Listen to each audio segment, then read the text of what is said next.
The heavy mahogany door to Silas's private study yielded with a silent, expensive groan, admitting Zora into a sanctuary of shadows and cold ambition.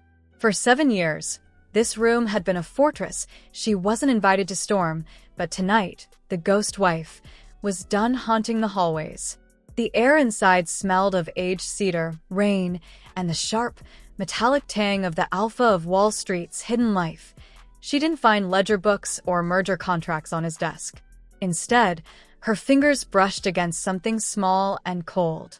A glass vial lay on its side, identical to the ones she had seen him discard in his drug-induced stupors. As she brought it to her nose, the scent of concentrated wolf suppressants and heavy sedatives burned her senses. The realization was a physical blow that left her breathless.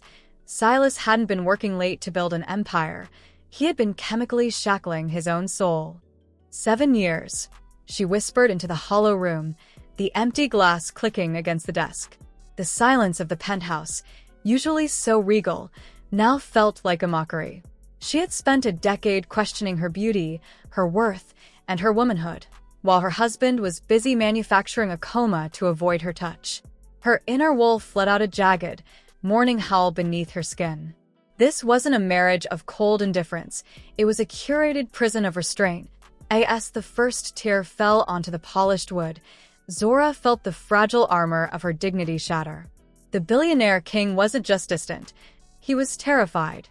And in the wake of that discovery, the quiet, compliant wife died, replaced by a woman who realized that the man she loved had drugged himself into a ghost to keep from becoming a monster. The anniversary morning arrived not with the warmth of a husband's touch, but with the cold, efficient arrival of a courier bearing a velvet box.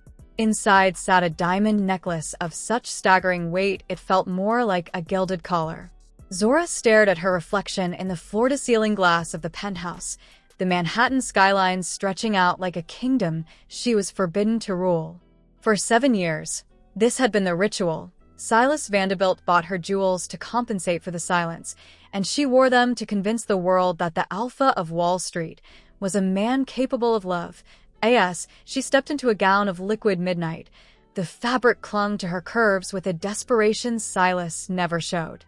Tonight was their 7th anniversary business dinner, a high-stakes performance for investors and rivals alike. The world saw a power couple. Zora saw a masterclass in social theater. She was the perfect asset, the elegant Black American woman who softened his jagged edges, yet she remained as untouched as the day they took their vows, her heart hammered against her ribs, a caged bird sensing a storm. She knew the whispers that followed her through the marble halls of the Vanderbilt estate, the ghost wife, the beautiful ornament in a house of stone. As she fastened the diamonds, the ice of the stones matched the chill in her chest. She was tired of the glass cage, tired of the public reverence that masked private abandonment.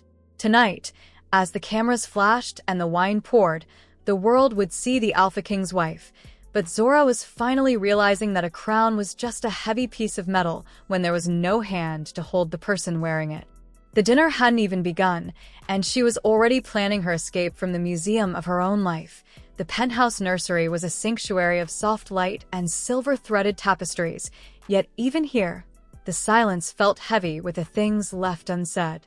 Luna and Lyra sat on the edge of their matching beds, their dark curls catching the moonlight, their amber eyes, so like Silas's, fixed on Zora with a precocious, haunting intensity. "Zora," Luna began, her voice a small reed in the vast room. "Why does Papa always kiss us goodnight and then go to the far wing? Why doesn't he ever sleep in your room like the parents in the storybooks?" The question was a jagged blade that cut through 7 years of practiced poise.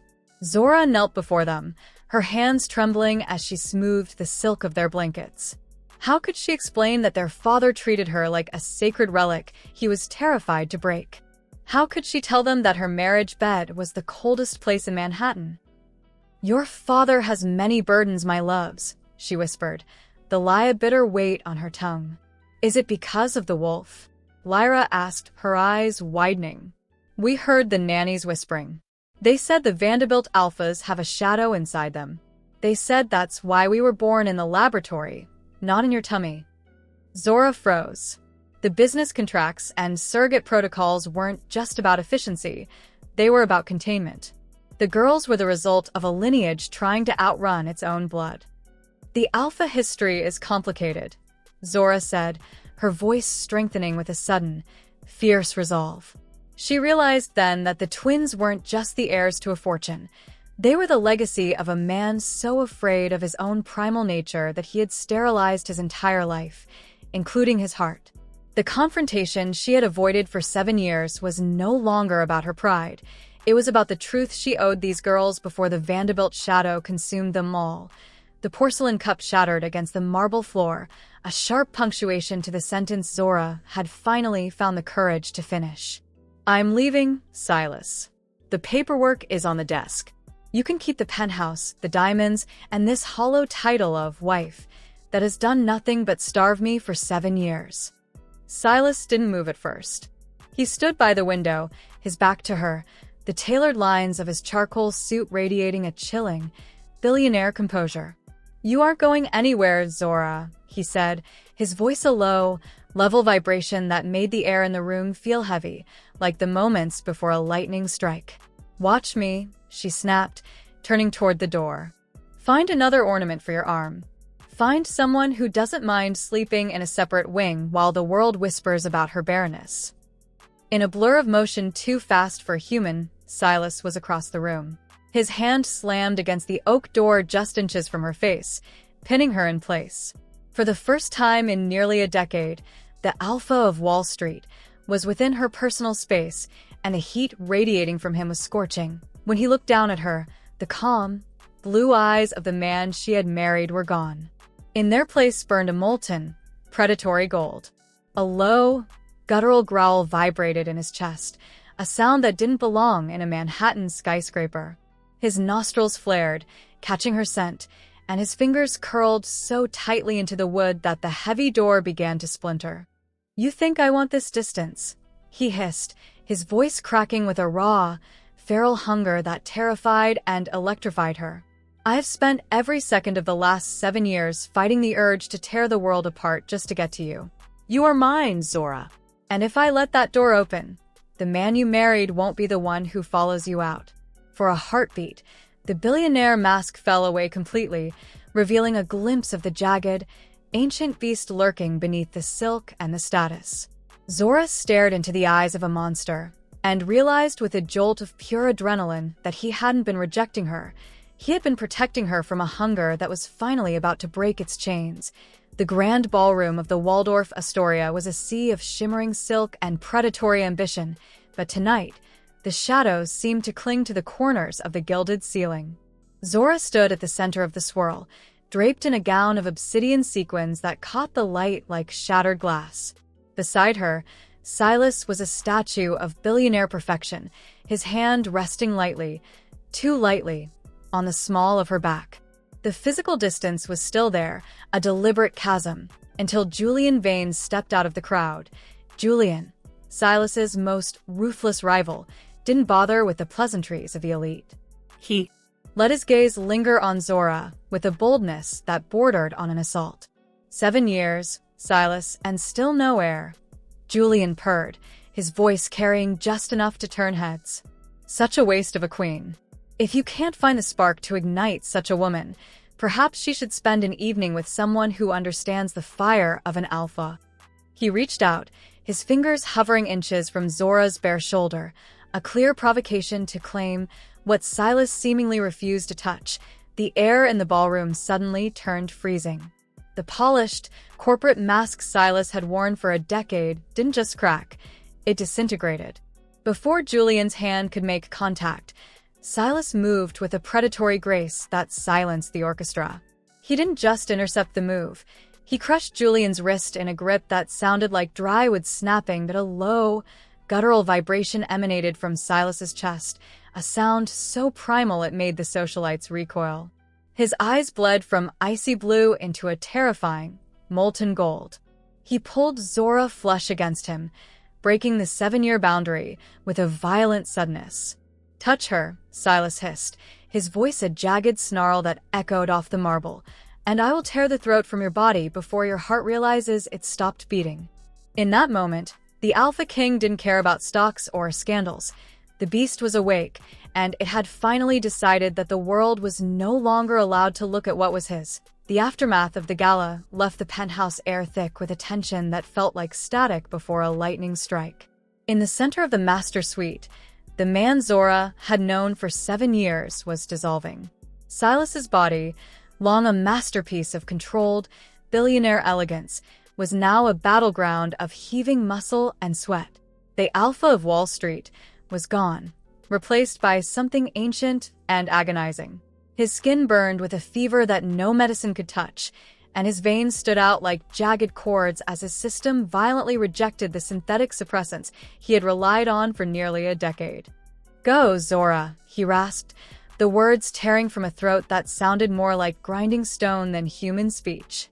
He collapsed against the mahogany desk, his fingers clawing deep into the wood as his eyes flared a blinding, predatory gold. "The chemicals they aren't holding anymore. If you stay, I won't be able to choose." Zora stood at the threshold, her heart hammering against her ribs like a trapped bird. The logical part of her brain, the part that had survived the cold silence of their marriage, screamed at her to run, to flee the glass cage before the beast within Silas broke free. But as she watched him tremble, she saw not just a monster, but a man who had spent 7 years in a self-imposed purgatory to protect her. Instead of backing away, Zora stepped into the heat of his presence. She saw the claws beginning to lengthen, heard the low, thunderous growl vibrating through the floorboards, and felt the raw, primal aggression of an alpha in full transition. She reached out, her hand steady despite the terror, and pressed her palm against his burning chest. This was the feral knight she had feared, but it was also the first time she truly felt him. She wouldn't be a ghost any longer. If he was to be a beast, she would be the one to tether him to the world. She chose to stay, meeting his golden gaze with a fierce, unwavering light. The heavy, chemical fog of the suppressants had finally lifted, leaving Silas raw and trembling in the center of the room. The transition was no longer a hidden medical procedure. It was a storm of bone and blood. Zora didn't retreat from the heat radiating off his skin. Instead, she stepped into the eye of the hurricane, discarding the diamonds and the silk that had served as her armor for 7 long years. She was no longer the ghost wife playing a role.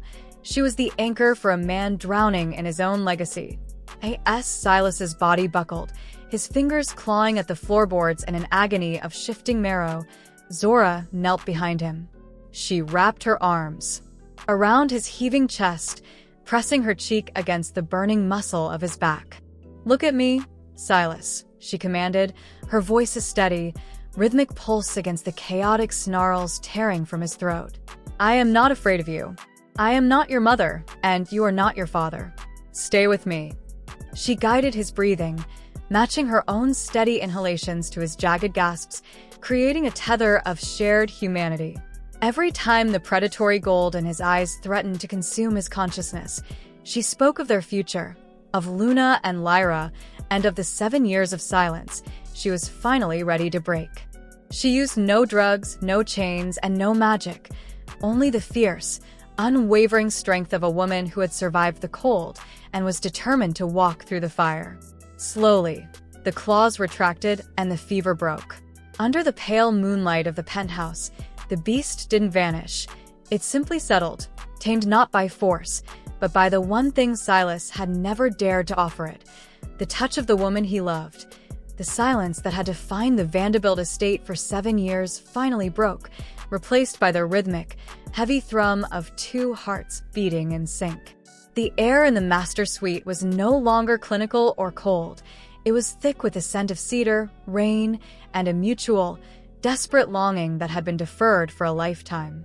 Silas reached for Zora, his movements no longer hesitant or drugged, but infused with the purposeful grace of a man who had finally conquered his own shadows. When his skin finally met hers without the barrier of silk or secrets, the shock of it was like a lightning strike, grounding the electricity that had hummed between them since their wedding day.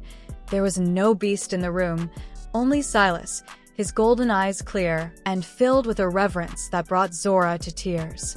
As he claimed her, The invisible weight of the untouched queen dissolved, replaced by a searing reality that anchored her to him.